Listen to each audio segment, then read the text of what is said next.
নমস্কার, শুভ সন্ধ্যা। আমার নাম সৌরদীপ অধিকারী।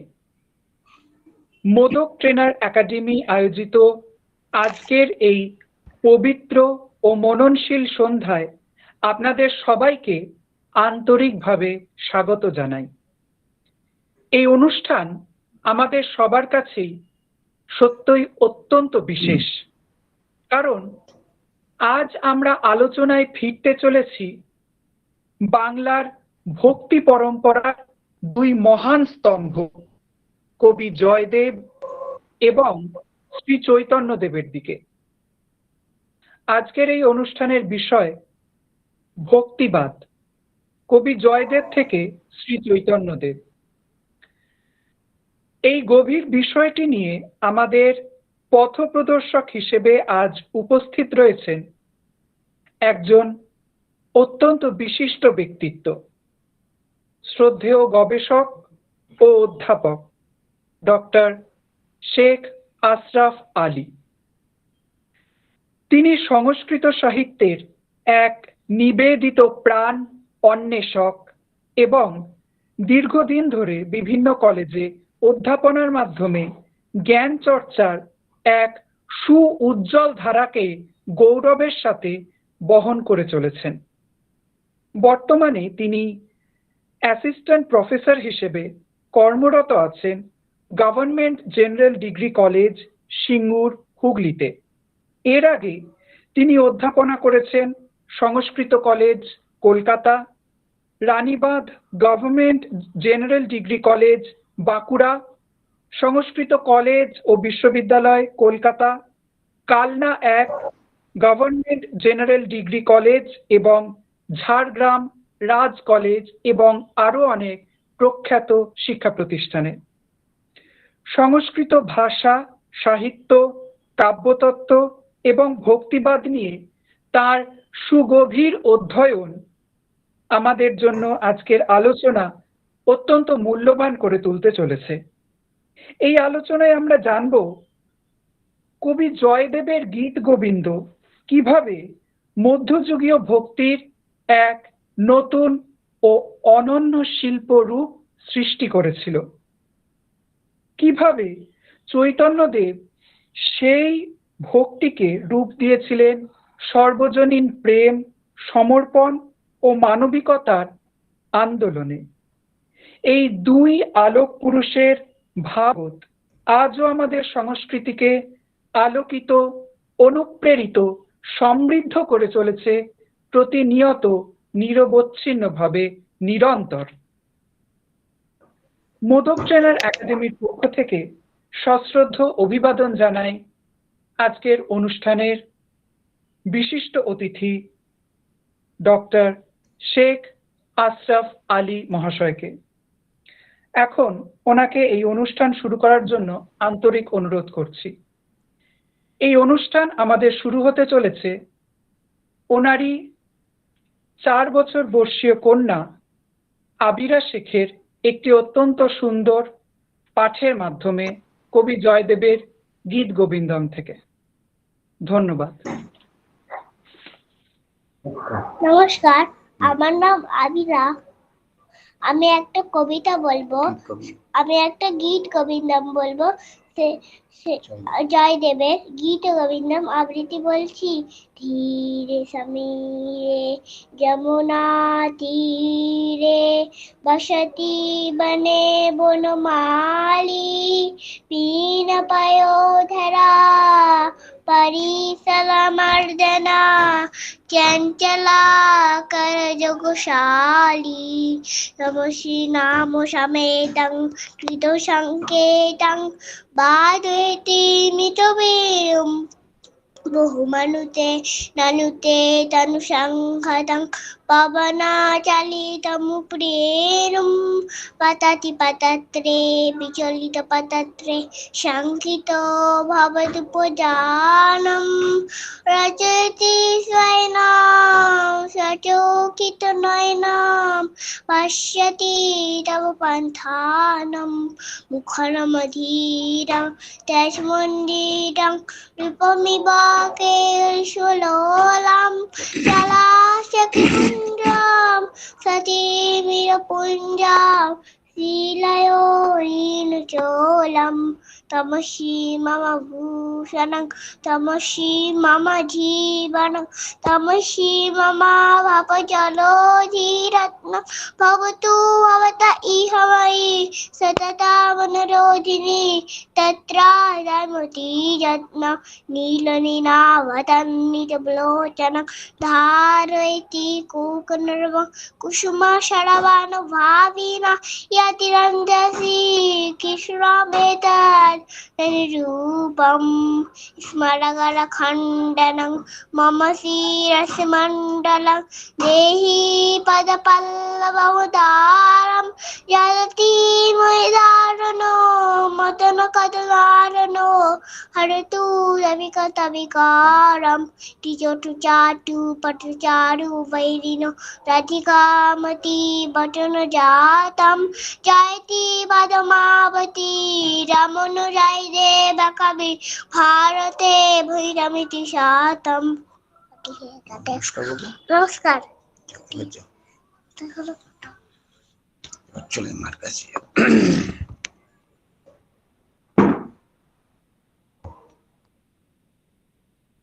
নমস্কার সকলকেই। অত্যন্ত আনন্দের বিষয় যে আজকে এমন একটা প্ল্যাটফর্মে বলতে ঠিক আসেনি, গল্প করতে এসেছি। তা সেই গল্প ছেলে আগে আমরা সেই ভক্তিবাদের পরম পুরুষকে একটু বন্দনা করে নিই, তারপরে নিশ্চয়ই আলোচনায় যাব। ইয়া লীলা মুরলী বিনোদ মধুরঃ শ্রীরাধিকা বল্লভঃ ইয়া সূর্য প্রভায়া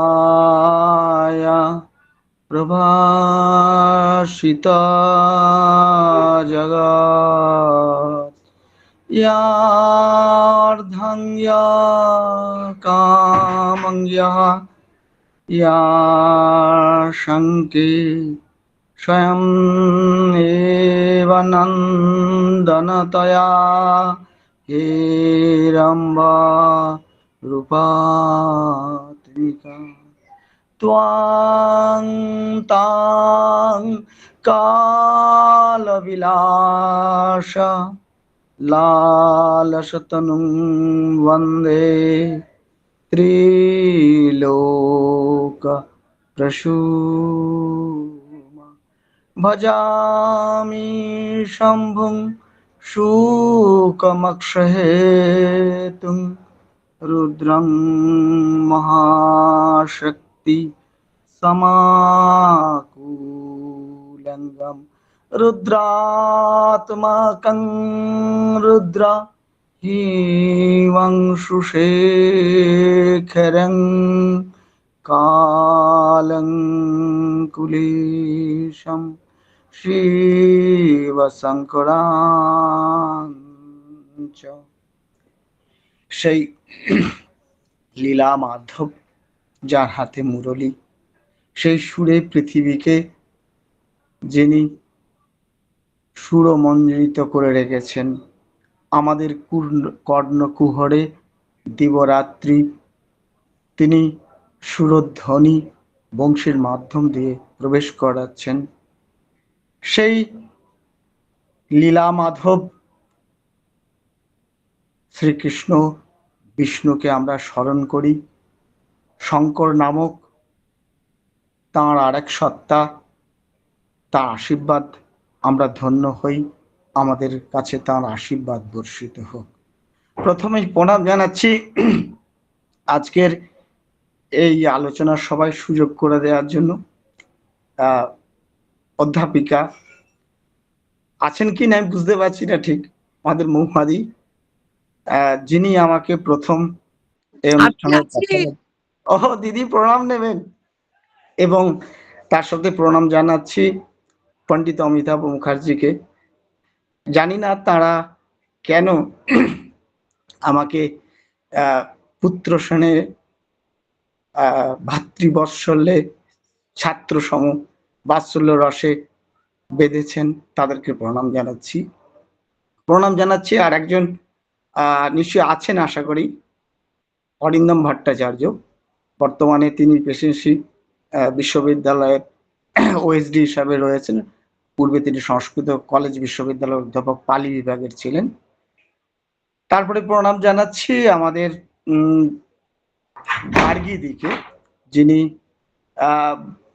বেদদের সে বিখ্যাত মহিষীদের সম বর্তমানে এই সমস্ত সামাজিক কল্যাণের মূলক কাজে ব্রতী রয়েছেন। এবং আমার যাত্রা হলো শুরু, ওগো কর্ণধার তোমাকে নমস্কার। সেই মোদক ফাউন্ডেশনের গণেশ মোদক মহাশয়, মোদক ট্রেনার একাডেমি, এই কারণেই এই মোদক ট্রেনার একাডেমিকে সমাজের বা আমাদের এই মানুষ, শিক্ষিত মানুষ বলুন, সামাজিক মানুষ সকলের কাছে একটা গুরুত্ব রয়েছে। কারণ হচ্ছে যে এটা কোনো সে অর্থে ইনস্টিটিউশন নয়, একাডেমি। একাডেমির কথা বলতে গেলে সেই গ্রীসের কথা মনে পড়ে, যেখানে তারা একাডেমি করেছিলেন, বিভিন্ন পেশার মানুষদের তারা একত্রিত করেছিলেন। আমাদের বিক্রমাদিত্য চন্দ্রগুপ্তের কথা মনে পড়ে, যে ধনন্তরী বহরমের শঙ্কু বেতাল ভট্ট ঘটক পর কালিদাস খ্যাত বহরমের সভায়ং রত্নানি বৈবর রুচি বিক্রস। এই 9 জন জ্ঞানীগুণীকে রেখেছিলেন। শুধু কাব্যের লোক রাখেননি, চিকিৎসক রেখেছিলেন। শুধু চিকিৎসক রাখেননি, বিজ্ঞানী রেখেছিলেন। শুধু বিজ্ঞানী রেখেছিলেন, অমর্ক স্মরণরা। এইরকম বিভিন্ন মানুষ তারা বুঝেছিলেন যে সমাজের কাছে প্রয়োজন তাদেরকে আনার। মোদক একাডেমি সেই কাজটাই করছেন। সমাজের সমস্ত অবহেলিত মানুষদের শুধু নয়, পণ্ডিতদেরও জায়গা করে দিচ্ছেন, যখন তাদের পাণ্ডিত্য, তাদের চিন্তা ভাবনা ঘরের বা কোণের মধ্যে কুক্ষিগত না রেখে সমাজের বুকে তারা এটাকে ছড়িয়ে দিতে চাচ্ছে। এই উদ্যমকে সাধুবাদ জানাচ্ছি। রয়েছেন সৌরদীপ, আজকের অনুষ্ঠানের সঞ্চালক যিনি। তো সকলকে প্রণাম। এছাড়া যারা রয়েছেন শ্রোতা, তাদেরকে অনেক অনেক আন্তরিক শুভেচ্ছা। সম্ভবত আমার ছাত্রছাত্রীও কিছু থাকতে পারেন, তাদেরকেও আমার স্নেহ ভালোবাসা জানাচ্ছি। এখন যে বস্তুটার বা যে বিষয়টা নিয়ে আজকে বলার কথা, সেটা হচ্ছে ভক্তিবাদ, কবি জয়দেব থেকে শ্রী চৈতন্য। কেন এই জিনিসটা আজকে আমি বাছলাম বা নির্বাচন করলাম, তার অন্যতম একটি জায়গা হচ্ছে বর্তমানের পরিপ্রেক্ষিত। সারা ভারতবর্ষ নয়, সারা পৃথিবী জুড়ে প্রেম ভালোবাসা আমাদের কাছ থেকে দিনে দিনে যেন কেমন বিলীন হয়ে যাচ্ছে। এই প্রেম ভালোবাসার কথা বলতে গিয়ে ভক্তিবাদকেই আমি বেছেছি, কারণ এই ভক্তি ছাড়া মানুষের মুক্তি নাই। সেই জন্য আমাদের দুই বাংলার প্রবাদ প্রতিম মহাপুরুষই বলি, মানব সত্তাই বলি, কবি বলি, দার্শনিক বলি, যাই বলি না কেন, তাদের মূল উদ্দেশ্য ছিল মানুষের কল্যাণ, মানুষকে মুক্ত করা। এখন এই যে ভক্তিবাদ, ভক্তি সম্পর্কে আমাদের আবিধানিক অর্থ আমরা দেখতে পাচ্ছি যে সেখানে রয়েছে যে বলা হচ্ছে যে ভজ ধাতু থেকে এই শব্দটার উৎপত্তি।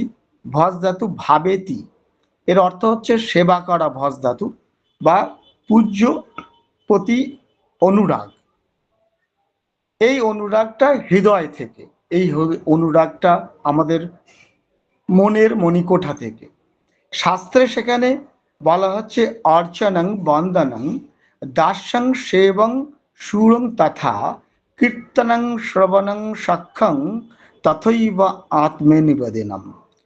গীতায় এটাকে আরো পরিষ্কার করে বলা হচ্ছে পরমেশ্বর ভজনং পরম আত্মা প্রেম। অর্থাৎ এই যে অর্চন করা, বন্দনা করা, সেবা করা, দাসরূপে কীর্তন করা, শ্রবণ করা, সেই পরম ভক্তিতে তারকে আমাদের এই মনোদেবতাকে বা আমাদের অন্তর্যামীকে আমাদের তুষ্ট করা মানসিকভাবে আমাদের উদ্দেশ্য। এবং এই ভক্তিবাদের প্রথম কথা কিন্তু বেদেই বলা হচ্ছে। আমরা বেদকে যেভাবে দেখি, এই বেদের কথা বলতে গিয়ে বেদকে আমরা অপৌরুষীয় বলছি। এই অপৌরুষীয় সম্পর্কে প্রথম বেদের বিভিন্ন জায়গায় বলা আছে। এ বিষয়ে গৌরী ধর্মপালের একটি মন্তব্য আপনাদের কাছে সমর্পণ করি। গৌরী ধর্মপাল বলছেন, অপুরুষ মানে নিজের মামুলি ব্যক্তিত্বের ঊর্ধ্বে চলে যাওয়া। শিল্পীর শিল্প সাধনা, সঙ্গীতকারের সঙ্গীত সাধনা, আধ্যাত্মিক সাধকের আধ্যাত্ম সাধনা সব মিলেমিশে এখানে একাকার হয়ে গেছে। এদেশীয় মরমীয়েরা একে বলেছেন জ্যান্তে মরা, ওদেশের মরমীয়েরা বলেছেন সেফ লস। শ্রী রামকৃষ্ণের ভাষায় কাঁচা আমির লয় পাকা আমিতে, তন্ত্রের ভাষায় এটি হলো পূর্ণ হত্যা বা পরহন্তা, অর্থাৎ পরম অহম বিরাট আমির উপলব্ধি। ভক্ত একে বলেছেন আত্মসমর্পণ, বৈষ্ণব একে বলেছেন দাসানুদাস, শ্রী অরবিন্দ বলেছেন টোটাল সারাউন্ডার। এই ভূমি থেকে যা সৃষ্টি হয় তারই নাম অপৌরুষীয়। তাই বেদের কবিতাকে পরবর্তীকালে নাম দিয়েছিলেন অপৌরুষীয়। এটি গৌরী ধর্মপালের বেদ ও রবীন্দ্রনাথ বলে যে গ্রন্থটি তিনি লিখেছিলেন তা থেকে কোট করা হলো। এখন এই বেদকে, বেদের যারা লেখক তাদেরকে কবি বলছে। এই কবিকে আমরা মোটামুটি আবিধানিকভাবে তিনটে শব্দ বা একাধিক শব্দ আছে, কিন্তু আমি তিনটে শব্দ প্রতিশব্দ গ্রহণ করেছি। ঋষি, বিপ্র এবং হচ্ছে কবি। ঋষিকে না, ঋষ ধাতুর অর্থ হলো গতি, প্রবাহিত হওয়া। যিনি ভাবের আবেগে প্রবাহিত হন তিনি ঋষি। আর বিপ্র শব্দের অর্থ হচ্ছে বিপ ধাতু থেকে এসেছেন। বিপ শব্দের অর্থ কাঁপা, যার হৃদয় সারা পৃথিবীর দুঃখে কেঁদে ওঠেন তিনি বিপ্র। ঋষি অরবিন্দ বলেন ভাইব্রেশন অফ ইনফিনিটি, অর্থাৎ আরো সহজভাবে বললে হয় কবি। এই কবি শব্দের অর্থ হচ্ছে কব ধাতু।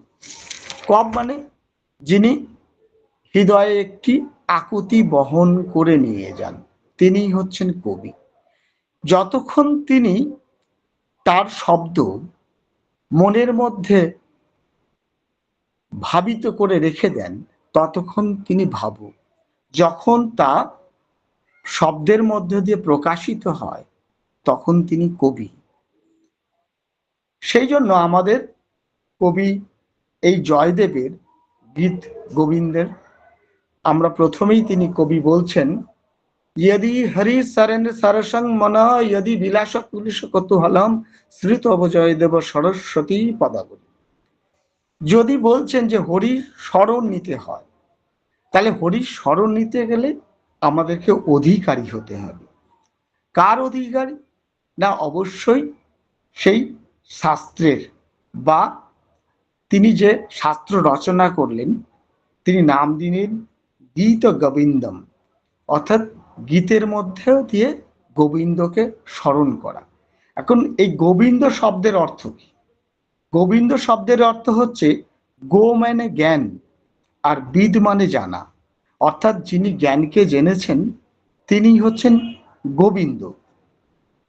গীতায় আমরা দেখি যে অর্জুন একবার মাত্র তাকে গোবিন্দ বলছেন, বিভিন্ন নামে তিনি ডাকছেন ঠিকই একাধিকবার, কিন্তু এখানে গো শব্দের আরেকটি অর্থ আছে ইন্দ্রিয়। সেই জন্যে আমাদের এই গোবিন্দ শব্দের অর্থ যিনি জ্ঞানকে জেনেছেন তিনি গোবিন্দ।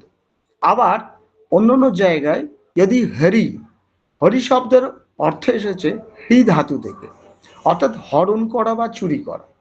কিন্তু যখন হরি শব্দের অর্থেও মন চুরি হচ্ছে তখন কিন্তু সেটার অন্যরকম অর্থ হচ্ছে।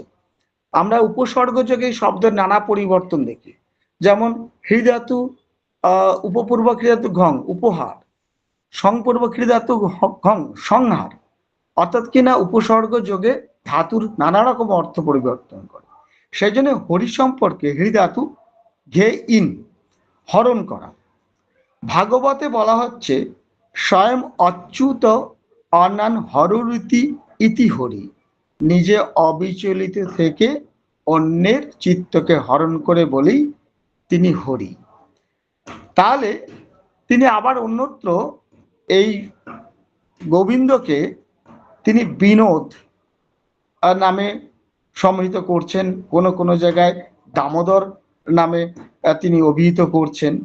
এখন বিনোদ এই শব্দটার একটু আবেদনিক অর্থ দেখে নিলে আমাদের বুঝতে একটু সুবিধা হয়।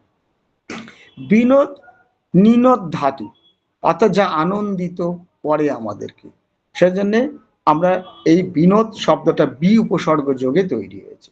এবং আরেকটা জায়গায় দেখতে পাই যে এই কদিন আগে আমাদের এই ফাল্গুন এই আমাদের হেমন্তকালে বিভিন্ন জায়গায় আমাদের গ্রামের দিকে বিশেষ করে প্রতিদিন সকালবেলায় নগর কীর্তন বার হয়, এখনো বহু জায়গাতে হয়। সেখানে তারা সেটাকে আমাদের গ্রামে দেখেছি এটা দামোদর উৎসব বলেন। দামোদর অন্য কিছুর অর্থ, সেই অর্থে দেখা যায় যে আসলে কৃষ্ণের বা গোবিন্দের অপর নাম দামোদর। দামো শব্দের অর্থ দড়ি, আর উদর শব্দের অর্থ পেট।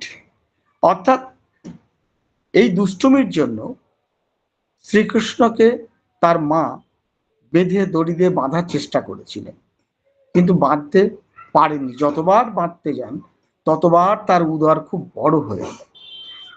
শেষে তিনি তার মাথার বাঁধার যে চুলের দড়ি বা রজ্জু, সেই দিয়ে কৃষ্ণকে বাঁধেন এবং কৃষ্ণ তাতে আর কোনো রকম বিচলিত দেখান না, তিনি বন্ধনে মুক্ত হন।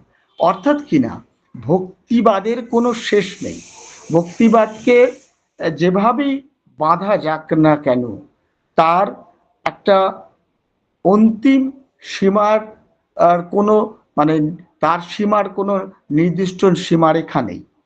তা সেই জন্য আমাদের এই গীত গোবিন্দের এই জায়গাটায় রয়েছে। এবার আমরা একটু দেখে নেব যে এই গীত গোবিন্দের বিশেষ করে যে জায়গাটা, যে গীত গোবিন্দের যে বিশেষ করে আমরা দেখতে পাচ্ছি যে ভক্তি রস, এই ভক্তি রসের কিন্তু জায়গা অবশ্যই আমাদের ভারতবর্ষের পরম্পরা অনুসারে এটা কিন্তু আবর্তিত হয়েছে। আমরা 5টা শাখা বৈষ্ণবদের মতে জানি, সেই 5টা শাখার অন্যতম একটি শাখা হচ্ছে পঞ্চরাত্র। পঞ্চরাত্র শব্দের ব্যাখ্যায় মহাভারতকার বলেছেন এই 4 শাস্ত্রে 4 বেদ ও সাংখ্যযোগ একত্র বিশিষ্ট আছে, তাই এর নাম পঞ্চরাত্র। কেউ কেউ বলেন শৈব, শাক্ত, সৌর, গাণপত্য ও পশুবাদ। এই পঞ্চ মতবাদের যার প্রভাবে রাত্রির মতো নিষ্প্রভ হয়েছে, তাই পঞ্চরাত্র ধর্ম। দেবর্ষি নারদ বলেছেন রাত্রঞ্চ জ্ঞান বচনং জ্ঞানং পঞ্চবিধং স্মৃতম, অর্থাৎ এই জ্ঞানেরই অপর একটা নাম হচ্ছে আমাদের এই ভক্তি। সেই জন্য জ্ঞান পঞ্চবিধ কি কি সেখানে পরম তত্ত্ব, মুক্তি, ভক্তি, যোগ, তামস। এটা পঞ্চ শাস্ত্রের আমাদের একটি অংশ এবং এই সমস্তগুলোই কিন্তু আমাদের পরম্পরা অনুসারে দেখছি যে সেখানে এই বিশেষ করে ছান্দোগ্য উপনিষদেও কিন্তু এর নানা রকম তত্ত্ব রয়েছে। এখন সেইগুলো আলোচনা করতে গেলে অনেক বিষয়টা বড় হয়ে যাবে। শ্বেতাশ্বর উপনিষদেও এর কথা রয়েছে। এবং সর্বোপরি যে বিভিন্ন ক্ষেত্রেই যে এইগুলো ভক্তিবাদের আর যে সুর, সেই সুর কিন্তু অনেকেই বলেন যে এটা দক্ষিণ ভারতে রামানুজ কর্তৃক প্রবর্তিত হয়েছিল বেশি করে। রামানুজ এবং তাহলে এই আমাদের জয়দেবের কি সম্পর্ক? না, সেই সম্পর্ক দেখতে গেলে যে তা আমাদের এই পশ্চিমবঙ্গের বঙ্গের লোকেদের, বিশেষ করে গৌড়ের, দক্ষিণ ভারতের সাথে একটা কিন্তু যোগাযোগ ছিল। এবং এই রামানুজ তিনি কি করতেন, ওখানে যে সমস্ত শূদ্র সম্প্রদায়, সেই শূদ্র সম্প্রদায়ের কেউ তিনি মাথায় রেখে দিতেন, তাদের আর বিশেষ করে যে চটি বা জুতো, তার নামকরণ নিজের নামকরণ অনুসারে করতেন এবং তাদেরকে সেবা করতেন। তাহলে এই যে এই সেবার যে চরমতম নিদর্শন, সেটা কিন্তু পরবর্তীকালে আমরা চৈতন্যদেবের ক্ষেত্রেও কিন্তু দেখি। এইগুলো আমরা পরে একটু আলোচনায় যাব। তার আগে আমরা দেখে নিতে পারি যে আসলে কবি জয়দেব যে সময় জন্মাচ্ছেন, সেই সময়টা কিন্তু লক্ষণ সেনের সময়। এবং সেন আমলে গৌড়ীয় আমাদের বৈষ্ণব ধর্মের চরমতম প্রকাশের দিকে যাই। তার আগে আমরা দেখি বাংলায় বিশেষ করে পাল আমল থাকে। পাল আমল কিন্তু বৌদ্ধরা এখানে প্রায় যেটুকু তথ্য দেখতে পাচ্ছি হরপ্রসাদ শাস্ত্রীর যে লেখা, তাতে 80% মতো মানুষ বৌদ্ধ হয়ে গিয়েছিলেন। পরবর্তীকালে এই চৈতন্য আমাদের জয়দেবের সংস্পর্শে কিছু মানুষ সেখান থেকে আবার আমাদের এই ভক্তি ধর্মে ফিরে আসে। এবং ভক্তি ধর্মে ফিরে আসতে গিয়ে আমরা দেখতে পাচ্ছি যে সেখানে জয়দেব 10 অবতারের বর্ণনা করছেন। এবং এই 10 অবতার সম্পর্কে বলতে গিয়ে তিনি নবম অবতারে বুদ্ধকে রাখছেন। কেন বুদ্ধকে রাখছেন তার অনেকগুলো কারণ আছে। তার মধ্যে তিনি প্রথমে এই কাব্য শুরু করছেন, আমরা দেখতে পাচ্ছি যে সেখানে বলছেন প্রলয় পয়োধি জলে ধৃতবান শিবেদং বিহিত বহিত্র চরিত্রম খেদম কেশব ধৃত মীন শরীর জয় জগদীশ হরি।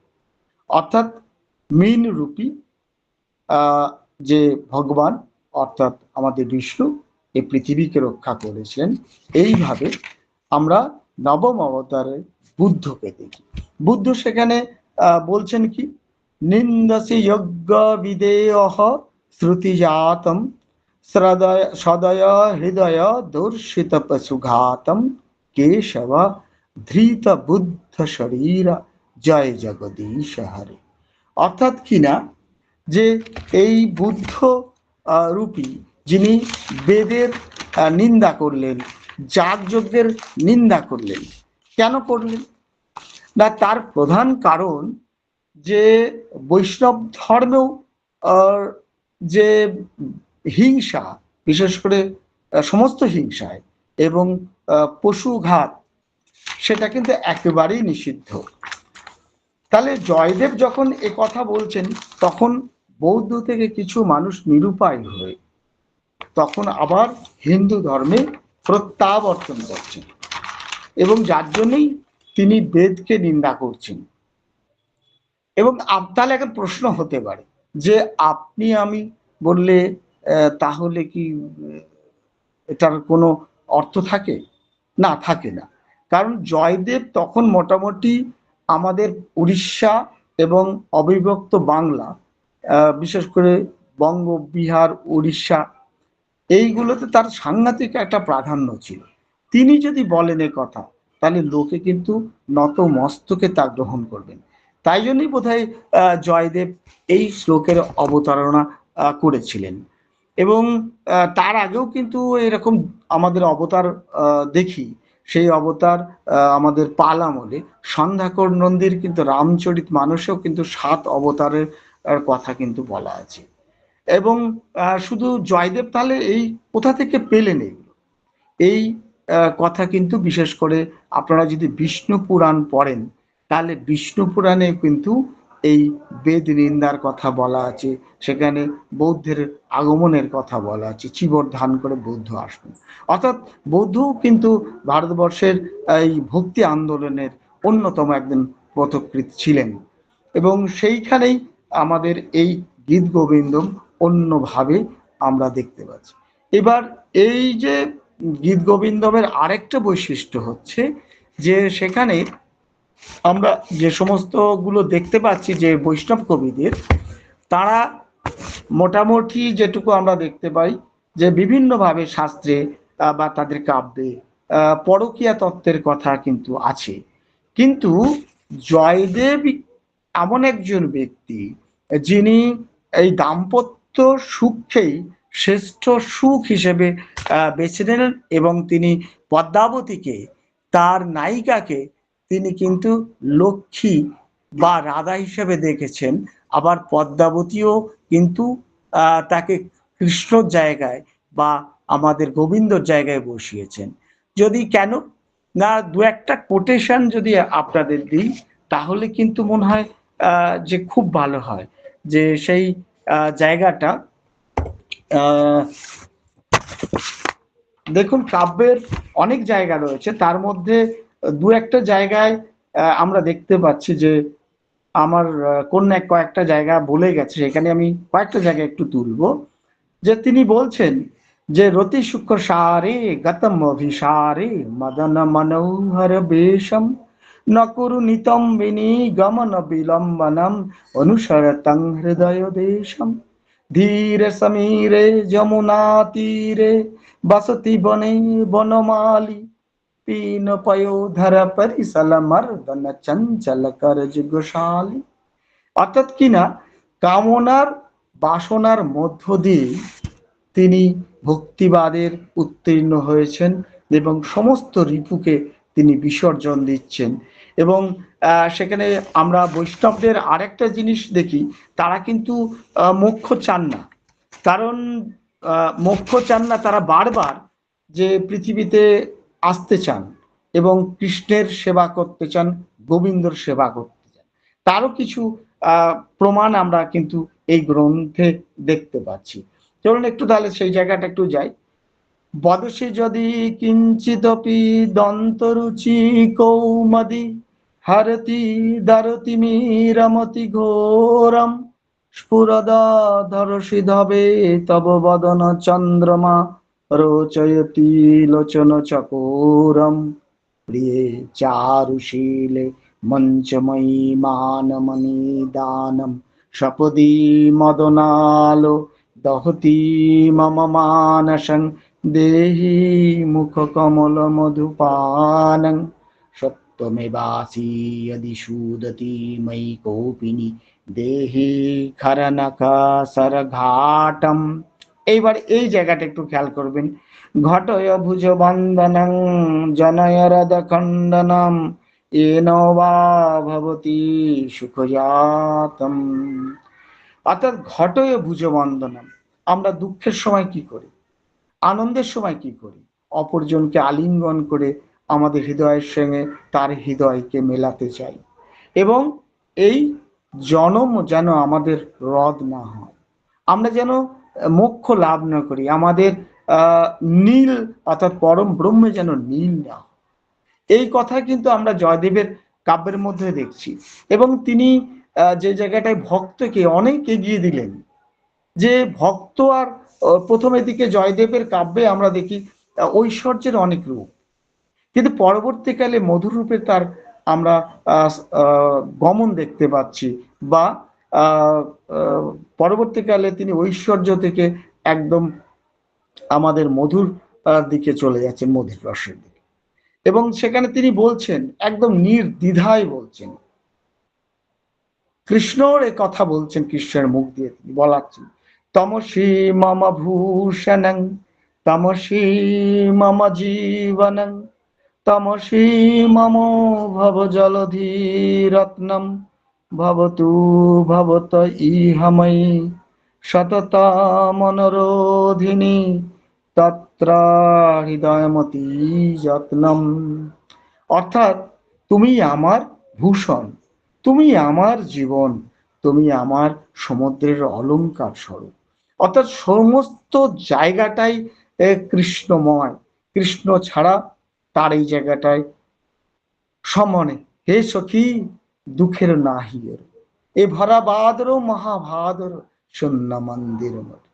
অর্থাৎ আমাদের বিদ্যাপতি তো একই কথা, যে এই কৃষ্ণ ছাড়া এই মন্দির, আমাদের হৃদয় মন্দির সম্পূর্ণ শূন্য, এই মন্দির ফাঁকা।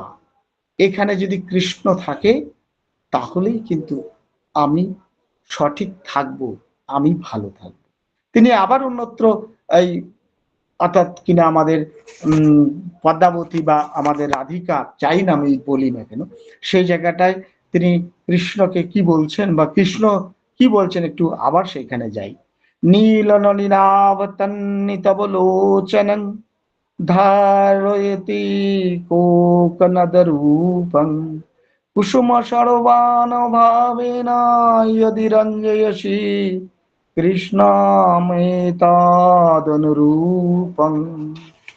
তিনি কৃষ্ণের যে বর্ণনা করছেন, একে যে কৃষ্ণ ছাড়া পৃথিবীতে কোনো কিছু হতে পারে, এবং শেষ জায়গায় যে আমরা এই কথা কিন্তু আমাদের বিশেষ করে তুলসীদাসও কিন্তু দেখতে পাই। তুলসীদাসে কি না, তিনি তুলসীদাস ভগবানের ঐশ্বর্য রূপকেও কখনো কখনো তিনি তার মধ্যে পড়েছেন, কিন্তু শেষে তিনি ভক্তকে এমন নিজের শিরে বা মাথায় তুলে দিয়েছেন যে ভক্ত বশীভূত হয়ে যাচ্ছেন আমাদের ভগবান। সেখানে তুলসীদাসের এই লাইনটা আমরা জানি, খুবই অনেকেই এই লাইনটা কোট করি। ঐসি হরি করত দাস পরপীরিতি নিজে প্রভুতা বিসারি জনকে শোদাহতি। অর্থাৎ নিজের সমস্ত প্রভুত্ব আমরা হারিয়ে ফেলি, এবং কে হারিয়ে ফেলে? ঈশ্বর হারিয়ে ফেলছে, ভগবান হারিয়ে ফেলছে। দিনে ভক্তকে তিনি মাথার উপরে তুলে দিচ্ছেন, এবং সেই জায়গাটাতে কিন্তু আমাদের এইখানে একটি সংশয় আছে। এই গীত গোবিন্দ নিয়ে অনেকের অনেক বিতর্কিত মন্তব্য আছে। সেই মন্তব্যটা হচ্ছে এইরকম যে কি না, শেষে তিনি বলছেন যে এটা অনেকেই বলে থাকেন, দেখবেন কাব্য পড়তে গেলে, যে স্বয়ং ভগবান এসে রচনা করে দিয়েছিলেন। যে যখন জয়দেব রচনা করছেন এই কাব্য, তখন মনে হয়েছিল যে এইটা কি করে লিখব, ভগবান কি কোনোদিন মাথার উপর চড়তে পারে? আসলে বৈষ্ণবদের তো এই তত্ত্বই সেখানে রয়েছে যে অনেক সময় ভক্তই কিন্তু ভগবান হয়ে বসেন। সেই জন্য ভগবান এসে স্বয়ং লিখে দিচ্ছেন, কি লিখছেন? স্মরগর খণ্ডনং মম শিরসি মণ্ডলং দেহি পদপল্লব মুদারম। যে স্মরগর খণ্ডনা, আমার সমস্ত যে গরল বিষ আছে তুমি তা গ্রহণ করো। আর কি? মম শিরসি মণ্ডলম, তোমার যে পায়ের পাতা, সেই পায়ের পাতা আমার মাথার উপরে দাও, তাহলে আমি শান্তি পাই। কারণ এখানে অবশ্যই স্বীকার করতে হবে যে আসলে প্রথমত বৈষ্ণব কবিরা সবাই নিজেদেরকে রাধা ভাবে ভাবিত করেছেন। এখন এই রাধাকে আমরা একটু পরে দু একটি কথা বলে নিয়ে আমরা রাধাতে অবশ্যই যাব। তাহলে এই জায়গাটাতে কিন্তু আমরা দেখি যে বিশেষ করে আমাদের যে ভক্ত এবং ভগবানের সম্পর্কটা কোন জায়গায় চলে যায়। এবং পরবর্তীকালে তুলসীদাসের আর একটা প্রার্থনা দেখছি, তিনি কি বলছেন? আরাধনা ধর্মনা কামরুচি গতির্ন চাহো নিব্বান জনম জনম রঘুপতি ভনতি ইহ বরদান ন জ্ঞান। তিনি বলছেন অর্থ নয়, ধর্ম নয়, কাম রুচি কিচ্ছু চাই না, শুধু রঘুপতি তুমি আমার হয়ে থাকো। আমি কোনো বর চাই না, কোনো জ্ঞান চাই না, অর্থাৎ সবটাই কৃষ্ণময়। অন্যত্রও কিন্তু চৈতন্য যে প্রার্থনা, সেখানে চৈতন্য চরিত্রামৃতও কিন্তু আমরা এইরকম নানা রকম দেখতে পাই। সেখানেও রয়েছেন ন ধনং ন জনং সুন্দরী কবিতাং বা জগদীশ কাময়ে মম জন্মনি জন্মস্বরে ভবতা ভক্তি রহৈতই সদা। তাহলে এই যে আমরা এগুলোকে মোটামুটি যে ভারতীয় যে পরম্পরা, সেই পরম্পরার মধ্যে কিন্তু এই ঈশ্বরের নানা রকমের ভক্তির যে সুর সেটা কিন্তু ধ্বনিত হয়েছে। এবং পরবর্তীকালে আরেকজনের কথা না বললেই নয় এই আলোচনায়, তিনি হচ্ছেন আমাদের দাদু। দাদুর কি বললেন তার লাইনটা আরো গুরুত্বপূর্ণ।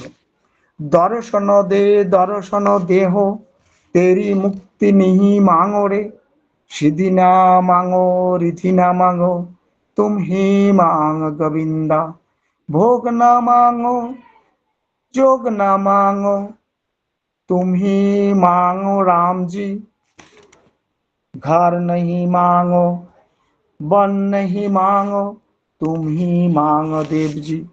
অর্থাৎ তিনি বলছেন আমরা কিচ্ছু চাই না, তুমি একবার দর্শন দাও, তাহলেই আমার ঘর বাড়ি দুয়ার বোন কিচ্ছু আমার দরকার নেই।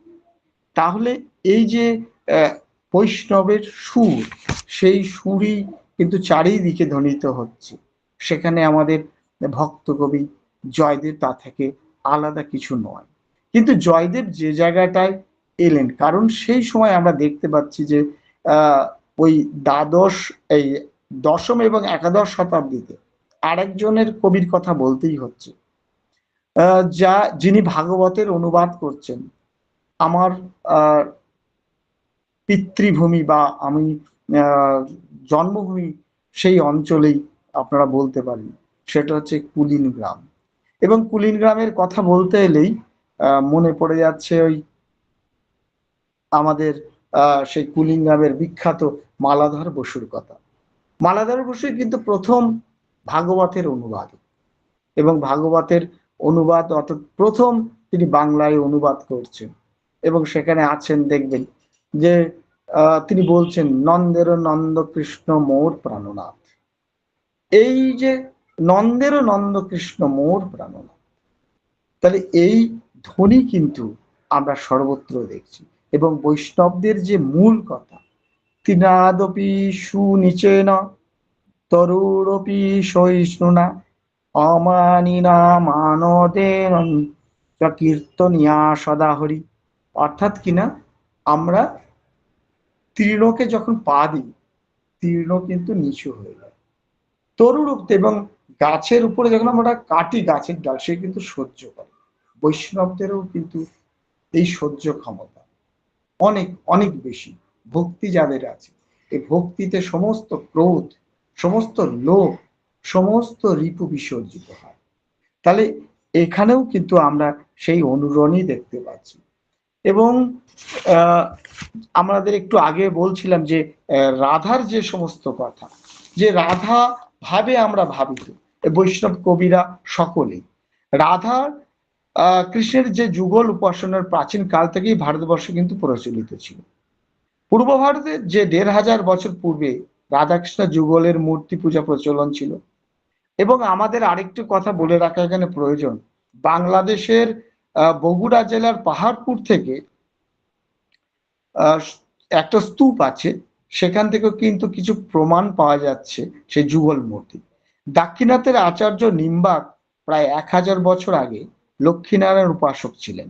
ঋগ্বেদে সুস্পষ্ট ভাবে রাধা এবং রাধর শব্দের উল্লেখ আছে। ঋগ্বেদের ২২ সূক্তের ৭-৮ ঋকে। রাধা শব্দের অর্থ হচ্ছে, আমরা সকলেই রাধা রাধা বলি, কিন্তু রাধা শব্দের আসল অর্থ একটু জেনে নেওয়ার প্রয়োজন। রাধা শব্দের অর্থ হচ্ছে সফল কাম হওয়া, সফল হওয়া এবং সম্পূর্ণ হওয়া, সিদ্ধ হওয়া, আরাধনা করা, পূজা করা। রাধা শব্দের অপর অর্থ হলো দান, অনুগ্রহণ, শুদ্ধি, অর্থেরও এবং এই নানা রকম অর্থ কিন্তু আমরা এখানে দেখতে পাচ্ছি। এছাড়াও রয়েছে অংশগ্রহণ করা, এমনকি ধ্বংস করা। অংশগ্রহণ করা, বৈষ্ণবদের যে কোনো সভায়, যে কোনো কীর্তন অনুষ্ঠানে আমরা কিন্তু তাদের অংশগ্রহণ দেখি, হৃদয় থেকেই আসে। আর এই ধ্বংস করা মানে হচ্ছে রিপু এবং কাম নামক যে বস্তু আমাদের শরীরের মধ্যে রয়েছে, তাকে ধ্বংস করা। সেজন্য এই গীত গোবিন্দের আমরা কিন্তু ওই শ্লোকটা খুবই গুরুত্ব দিই সকলে, যে স্মরগার খণ্ডনা মম শিরসি মণ্ডলম দেহি পদপল্লব উদাহরণ। তাহলে এই যে রাধা শব্দের অর্থ এখানে কিন্তু মনে রাখতে হবে ভক্ত, অর্থাৎ যারা কবিরা উপাসনা করছেন তারা কিন্তু সকলেই ভক্ত। এবং যে সময় আমরা দেখতে পাচ্ছি গীত গোবিন্দের যে স্তম্ভ, আমাদের সঞ্চালক বলছিলেন যে জয়দেব সমগ্র ভারতবর্ষের বিশেষ করে পূর্ব ভারত এবং দক্ষিণ ভারতকে তিনি একত্রিত করেছেন। আজও আমরা যদি পুরীতে যাই তাহলে দুবেলা কিন্তু ওখানে গীত গোবিন্দম পাঠ হয়। তাহলে গীত গোবিন্দের এই যে সুললিত যে ভাষা এবং কাব্য যে চয়ন, বিশেষ করে শব্দ চয়ন, কবিকে এক অন্য মাত্রায় কিন্তু নিয়ে গেছে। এই পরবর্তীকালে চৈতন্যদেব কিন্তু এখান থেকে অনেক রস আস্বাদন করতেন। এবং একটা কথা না বললেই নয় যে আমরা এই যে বিশেষ করে 10 অবতারের কথা বললাম, সেই 10 অবতারের আমাদের গীত গোবিন্দম কিন্তু 10টা রসের কথা এখানে কিন্তু বলা হয়েছে। এবং এই প্রত্যেকটা অবতারের মধ্যেই আমাদের যে রস সাহিত্য আছে সেই রস সাহিত্যের কিন্তু গুণাগুণ কিন্তু এখানে বলা রয়েছে। আর একটা শেষ দিকে আমরা সময় খুব বেশি নেই, আলোচনা করতে গেলে তো একটু সত্যি মানে কোন দিক দিয়ে সময় চলে যায় খুব মুশকিল, সেটা একটা দিকে। এরপরে আমরা চৈতন্যদেবেরও কিন্তু এই একই জিনিস কিন্তু আমরা দেখতে পাচ্ছি যে চৈতন্যদেবও কিন্তু এই 10 অবতারের মধ্যে না হলো পরবর্তীকালে কিন্তু তাকে আমরা অবতার হিসেবেই দেখছি। কারণ তিনি সব জায়গাতেই আমাদের বিশেষ করে যে যুগল মূর্তি, সেই যুগল মূর্তিকে তিনি মানুষের ঘরে ঘরে ঢুকিয়ে দিলেন। তার আগে কিন্তু কৃষ্ণকে আমরা বিশেষ করে মহাভারতের নিয়ন্তা, পুত্র নাসী ইত্যাদি ইত্যাদি রূপে কিন্তু আমরা দেখি। এবার তাহলে আমাদের এখন প্রশ্ন জাগে যে এই চৈতন্যদেবকে আমরা কেন অবতারের মধ্যে সামিল করি? কারণ সেই সময় ভারতবর্ষের যে পরিস্থিতি, তার মধ্যে বাংলার পরিস্থিতি অত্যন্ত খারাপ। সেই সময় চতুর্দশ শতাব্দীতে কিন্তু চৈতন্যদেবের আমরা যেটুকু ইতিহাস পাচ্ছি জন্ম, এবং সেই জন্মের সেই সময় আমাদের তুর্কি বিজয় হয়ে গেছে, চারিদিকে একটা ঘন অন্ধকার পরিবেশ, মানুষ মুক্তির জন্য ছোটাছুটি করছে, শান্তির জন্য ছোটাছুটি করছে। সেই মুহূর্তে কিন্তু আমাদের এই চৈতন্যদেবের আবির্ভাব, তাকে আমরা অবতার বলছি। এখন আমাদের একটা জায়গায় মনে রাখতে হবে, অবতার মানে শুধু পুরাণ বা আমাদের ধর্মীয় শাস্ত্র বা তথাকথিত ভাগবত, এই কথাও কিন্তু আমরা মানি, কিন্তু তার চেয়ে আরো বোধহয় এই অবতার তত্ত্ব যে সংজ্ঞা, সেই সংজ্ঞাটা আমরা একটু বুঝে নিলে সবই সুবিধে হয়। অবতার তত্ত্ব মানি বা না মানি, তবে একথা না মেনে উপায় নেই যে ধর্মের গ্লানি যখন ভয়াবহ মূর্তিতে প্রকট হয়, সমাজ জীবনে যখন দেখা দেয় দুঃসহ অনাচার, এবং মানুষ যখন আত্মবিশ্বাসকে হারিয়ে চলতে থাকে বিপথে, তখনই এমন একজন মানুষের আবির্ভাব ঘটে, আগমন নয়। আবির্ভাব আর আগমনের পার্থক্য আছে। আগমন হচ্ছে যিনি প্রায় আসেন, আর আবির্ভাব হচ্ছে আপূর্বক ভূ ধাতু, আগমন হচ্ছে আপূর্বক গম ধাতু। তাহলে এই শব্দ দুটোর পার্থক্য রয়েছে, যে আবির্ভাব হন বা আবির্ভূত হন যিনি কোনো খণ্ডকালের জন্য নন, যার আবির্ভাব মানব সমাজের জন্য বহন করে আনেন চিরকালের সম্পদ, আমরা তাকেই বলি অবতার। এখন এই অবতার শব্দটাকে যদি আমরা ব্যুৎপত্তি ভাবে ভাঙি, তাহলে অবপূর্বক ত্রয়ী ধাতু, ত্রয়ী মানে রক্ষা করা, তাহলে অবশেষে যিনি আমাদের রক্ষা করছেন, তা তিনি এসেই মানুষ জীবন, বিশেষ করে আমরা দেখেছি যে বৈদিক যুগের, বিশেষ করে একটু আগে আপনাদের বললাম যে চিন্তাধারা ভক্তিবাদের, তার কিন্তু আস্তে আস্তে যে 3টে জায়গার মধ্যে দিয়ে কিন্তু অহিংসা কথা যেমন হয়েছে, তেমনি আমাদের কিন্তু দেখতে পাচ্ছি জ্ঞান, কর্ম ও ভক্তি, এই তিনটের সমন্বয় হচ্ছে। তিনি বিশেষ করে এই দুর্দান্ত প্রতাপ শাসকের বিরুদ্ধে প্রতিবাদ করলেন। শুধু মানুষকে কি বললেন যে একটি শব্দ সেখানে, যে হরিনামই বলতে বলেন। বৈদিক যুগের ওই যাগযজ্ঞ ব্রাহ্মণ্যবাদ তিনি একদম মাটিতে মিশিয়ে দিলেন, মানুষের দ্বারে দ্বারে গেলেন। চৈতন্যদেবের যে সন্ন্যাস গ্রহণ, সে মনে রাখতে হবে গীতা যেখানে বলছে কামান্নাম কর্মণ্যাং সন্ন্যাসং কবয়ো বিদু সর্বকর্ম ফলত্যাগ প্রাহুর ত্যাগ বিচক্ষণা। যিনি কামনা পূর্বক কোনো কাজ করেন, সমগ্র দেহের অর্থাৎ আকাঙ্ক্ষার বা আমাদের ইন্দ্রিয়ের আমাদের রিপুকে যিনি নাশ করেছেন। এই চৈতন্যদেবের কিন্তু সন্ন্যাস গ্রহণ কোনো পাহাড়ের গুহায় গিয়ে নয়, কোনো জন অরণ্যে অন্তরালে গিয়ে নিজের মুক্তির কথা নয়।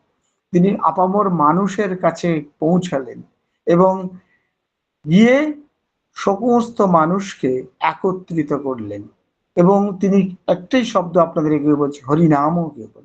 এদিকে যেমন গীত গোবিন্দের অর্থাৎ গোবিন্দ নামের মধ্য দিয়ে, কীর্তনের মধ্য দিয়ে জীবনের মুক্তি পাওয়া যায়, তিনি আরো মানুষের কাছে সহজ করে দিলেন।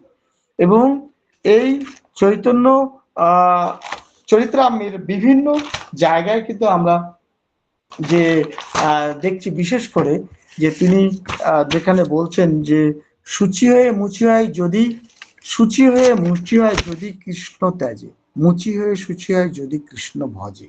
অর্থাৎ কেবল হরিনাম করতে হবে। এই কৃষ্ণ নামের মধ্যে দিয়ে মানুষের মুক্তি। অন্য কিছু এর ধর্মীয় তত্ত্ব থাক আর না থাক, কিন্তু একটা কথা তো মানতে হবে, মানুষের মন যদি জপে তাহলে কিন্তু আমরা দেখি যে প্রত্যেকটা ধর্মেই সেখানে কিন্তু বিপথে মানুষ যায় না, মানুষ যায় না, যাওয়ার কথা নয়। কারণ আমরা একটু গীতার রেফারেন্সে যাই, তাহলে বোধহয় আমাদের বুঝতে সুবিধে হবে। দেখুন গীতায় যে ধৃতরাষ্ট্র উবাচ সঞ্জয় উবাচ বিষাদ যোগ, বিষাদ যোগ মানে কি শুধুই দুঃখ? তা কিন্তু নয়। বিষাদ শব্দ হতে বিশেষ স্বাদ, বি উপসর্গ, স্বাদ ধাতু, বিশেষ স্বাদ আছে। সেখানে কি প্রথম শ্লোকটা, ধর্মক্ষেত্রে কুরুক্ষেত্রে সমবেতা যজুৎসভা মামকাঃ পাণ্ডবশ্চৈব কিম কুর্বত সঞ্জয়। ধর্মক্ষেত্র, তাহলে মানুষের ধর্ম। এই ধর্মের ব্যাখ্যা করছি না, করতে গেলে অনেক সময় চলে যাবে। ধর্ম বলতে শুধু একটু বলি যে এই মসজিদে গিয়ে নামাজ পড়া নয়। ধর্ম মানে শুধু টুপি রেখে দাঁড়িয়ে রাখা নয়। ধর্ম মানে টিকি রাখা নয়। ধর্ম মানে গেরুয়া বস্ত্র পরনে মন্দিরে গিয়ে শুধু ভগবান ভগবান ঈশ্বর ঈশ্বর করে নয়। তাহলে মানুষ শুনো, মানুষ ভাই, সবার উপরে মানুষ সত্য, তাহার উপর নয়। তাহলে এই মানুষের যো বৈশাখ সাইব ধর্ম। এবং কুরুক্ষেত্র, তাহলে কুরু শব্দটা একটু আপনারা খেয়াল করবেন। কুরু মানে একটা নির্দিষ্ট স্থানের কথা নানা রকম ভাবে আমরা জানি, কিন্তু এই দার্শনিক জায়গায় সেটা কিন্তু নয়। গীতা বেদান্ত দর্শনের ত্রয়ী প্রস্থানের অন্যতম একটি প্রস্থান। তাহলে সেখানে আমরা দেখছি যে কুরু মানে ক্রি ধাতু, লোট হি কুরু। তাহলে তুমি করো, কাকে বলছেন? শ্রীকৃষ্ণ, অর্জুন। খেয়াল করে দেখবেন যে তুমি করো ধর্মক্ষেত্র তৈরি, মামকা পাণ্ডবশ্চৈবা, এখানে ওই একই জিনিস, মামকা। অর্থাৎ এই দুর্যোধন দুঃশাসন এরা ষড়রিপুর প্রতীক। আর এদিকে পঞ্চ পাণ্ডব অর্থাৎ পাঁচটা ইন্দ্রিয় প্রতীক। যার পাঁচটা ইন্দ্রিয় সজাগ আছে, কন্ট্রোলে আছে, তিনি সবাইকে বশীভূত করতে পারেন। যার জন্য আমরা অর্জুনকে দেখি। অর্জুন শব্দের এমনি অর্থ হচ্ছে অরজ্জু ন, ন মানে আমাকে। তাহলে যাকে দড়ি দিয়ে বেঁধে রাখা যায় না, বন্ধনহীন। তাহলে ভক্তি মার্গ আমাদের সেই জায়গাটাই নিয়ে যেতে পারে। তাহলে আমাদের এই চৈতন্যদেব সিন্ধু সেই মানুষের কাছে কাছে গেলেন এবং গিয়ে মানুষের দ্বারে দ্বারে গেলেন। এবং মনে রাখতে হবে যে সেই সময় অনেকেই প্রশ্ন করেন, বলেন যে চৈতন্যদেব যদি না আসতেন তাহলে কিন্তু আমাদের এই পশ্চিমবঙ্গে ভারতবর্ষের কতটা অংশ হিন্দু জাতি থাকতো, সেটা নিয়েও কিন্তু অনেকে ঐতিহাসিকরা নানা রকম সংশয় প্রকাশ করেন। এখন এই চৈতন্য শব্দটা একটু দেখুন, চেতনা যুক্ত স্যং, অর্থাৎ যার চেতনা আছে, তিনিই তো চৈতন্য। তাহলে কোন চৈতন্য? সমাজকে, মানুষকে এই বিপদ থেকে সুপথে নিয়ে যেতে হবে। এই সুপথে নিয়ে যেতে পারলেই আমাদের মুক্তির বোধে একটা জায়গায় আমরা পৌঁছাবো। তাহলে আমাদের এই যে ভাবনা চিন্তা এইগুলো কিন্তু মনে রাখতে হবে যে সেটা যেন সঠিক জায়গায় যায়। আজকে মানবতার চূড়ান্ত যে রূপ, সেই চূড়ান্ত মানবতার জায়গা থেকে আমরা বিচ্ছিন্ন হচ্ছি। যে এই জায়গাটাই বোধহয় আমাদের এই আলোচনা, এই প্রতিষ্ঠান, আমাদের মনুষ্যত্ব সব বোধহয় বিসর্জন না দিয়ে এই প্রতিষ্ঠানের মধ্য দিয়ে আমরা যতটা পারবো আমাদের বোধহয় চেষ্টা করা উচিত। কারণ আমাদের এই প্রেম ভক্তি ছাড়া আমরা সেই জায়গায় কোনোদিনই পৌঁছাতে পারবো না। তাহলে সেই প্রেম ভক্তির কথা আমরা এই সামনের যারা রয়েছেন তাদেরকে দেখে দেখেই কিন্তু আমরা এগুলো বোধহয় অনুশীলন করার খুব প্রয়োজন আছে। আসলে এই যা কথাগুলো বলতে গেলে এর অনেকটা সময় প্রয়োজন, কারণ আমাদের হাতে খুব বেশি সময় নেই।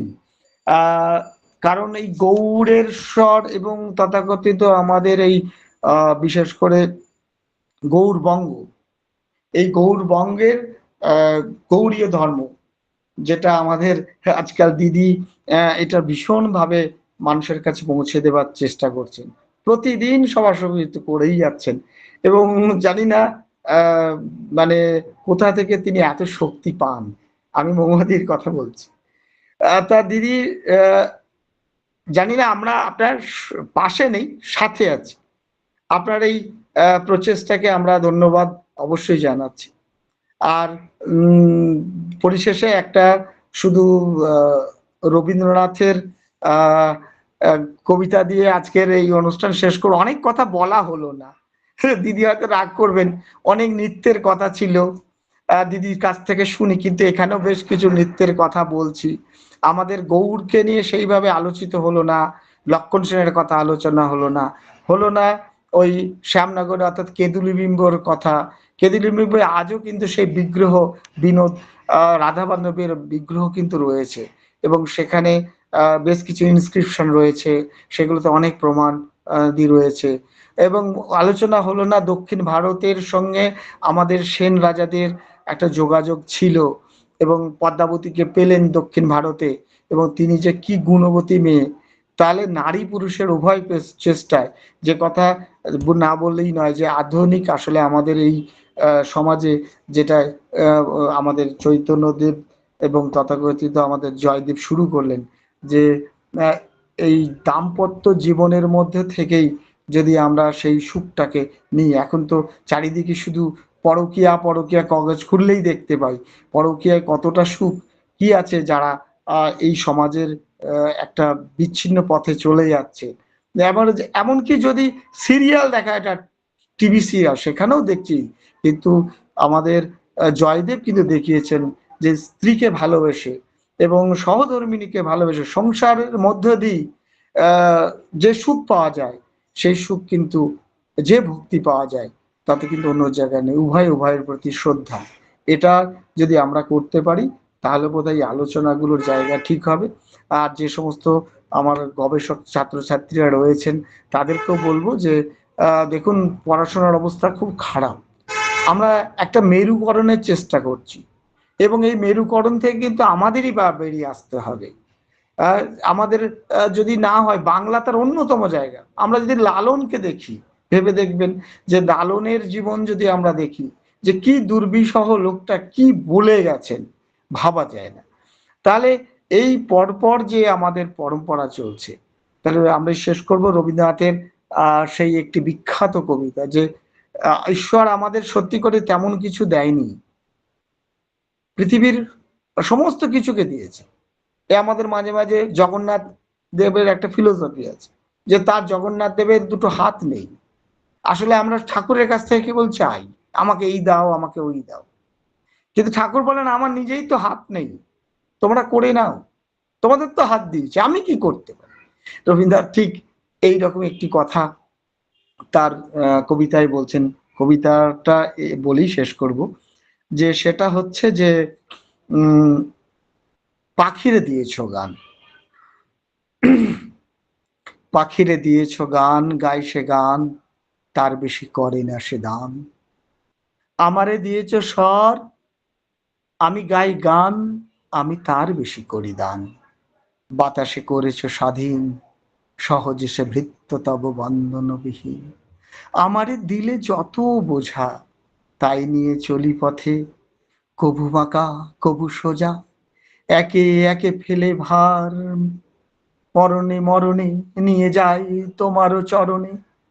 একদিন রিক্ত হস্ত সেবায় স্বাধীন, বন্ধন যা দিলে মোরে, করি তারে মুক্তিতে বিলীন। পূর্ণিমারে দিলে হাসি, সুখ স্বপ্ন রসরাশি, ঢালে তাই ধরণীর সুধাই উচ্ছ্বাসী। দুঃখ খানি দিলে মোরে, তপ্ত ভালে ধুয়ে, অশ্রু জলে তারে ধুয়ে ধুয়ে, আনন্দ করিয়া তারে ফিরিয়া দিই দিনের শেষে মিলনের রাতে। তুমি তো গড়েছ শুধু এ মাটির ধরনে, তোমার মিলাইয়া আলোকে আধার, শূন্য হাতে সে থামরে রেখে, হাসিছ আপনি সেই শূন্য গুপ্ত থেকে, দিয়েছ আমার পরে ভার, তোমার স্বর্গটি রচিয়া। হে ঈশ্বর, আমাকে যখন তুমি তোমার স্বর্গ রচনার দায়িত্ব দাও, কিচ্ছু দাওনি, তবু আমার এই হৃদয় দিয়ে, আমার এই মস্তিষ্ক প্রসিত যে চিন্তন দিয়ে এবং আবেগ দিয়ে তোমার সিংহাসন রচনার চেষ্টা করি এই মনুষ্য জন্মের মধ্যে দিয়ে। আমরা জানি না যে আবার পরজন্ম আছে কিনা, সেটা নিয়ে বড্ড সংশয়। যতদিন আছি ততদিন বোধহয় মানুষের কল্যাণ, এই মোদক ট্রেনার একাডেমির মতো আরো যারা রয়েছেন সকলকেই বলবো, আমাদের একটাই পথ, সেটা হচ্ছে মানুষের পথ, মানুষকে ভালোবাসার পথ, ভক্তির পথ, জীবকে ভালোবাসার পথ। তাহলে বোধহয় পৃথিবীটা আমরা সেই আগের মতোই, এই মহাপুরুষদের মতোই দেখতে পাবো। এবং সকলকে প্রণাম জানাচ্ছি, ভালো থাকুন,